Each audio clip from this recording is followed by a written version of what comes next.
time you heard a funky diabetic? I don't know, man. I don't know, man. I don't know, man. I don't know. I don't know. Oh my God, yes. Oh my God. Oh my God, yes. Oh my God. So continuing on from East Coast hip hop, before I mentioned that De La Soul kind of started jazz hip hop and alternative hip hop. And since that album, the next most notable album to come out from the East Coast side and continues on the trend of jazz rap and alternative rap was A Tribe Called Quest Midnight Marauders. So just talking about the cover, you can see that there's a woman on the front and she's wearing kind of like the symbolic colors of Africa. So you'll see like green and red and yellow, and actually those colors are the only colors that are on the album other than black and white.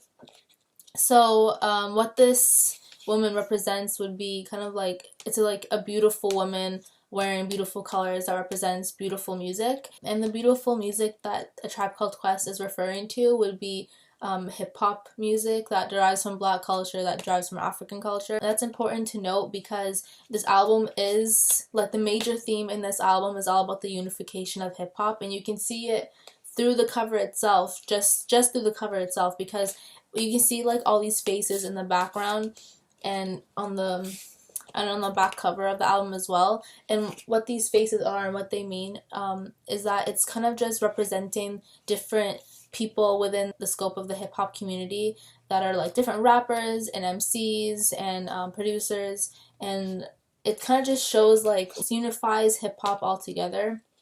So that is one of the major themes in this album. This album is like a huge contrast from the West Coast kind of style of rap, and that there is no harsh and aggressive themes in this album, but A Tribe Called Quest, they do touch on racial issues.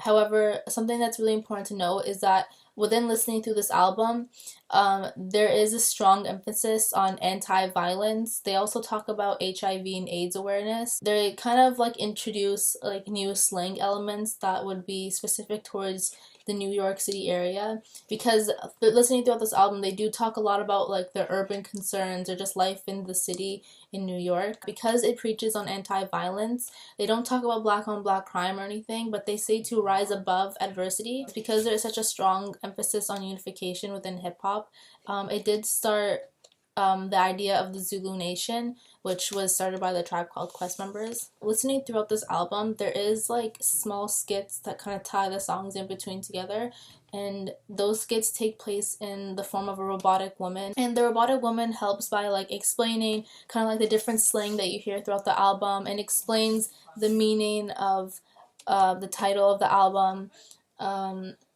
She helps like introduce the numbers and introduce kind of like the four elements of hip hop. So you can see like this album is kind of like an introduction to listeners to what hip hop is and the roots of hip hop and the origins of hip hop. There is like a really strong, like I said, like a really strong theme of kind of appreciating hip hop and sharing hip hop. Anyone can appreciate hip hop from any scope, from any style, and it kind of just brings in together the meaning and like community of hip hop.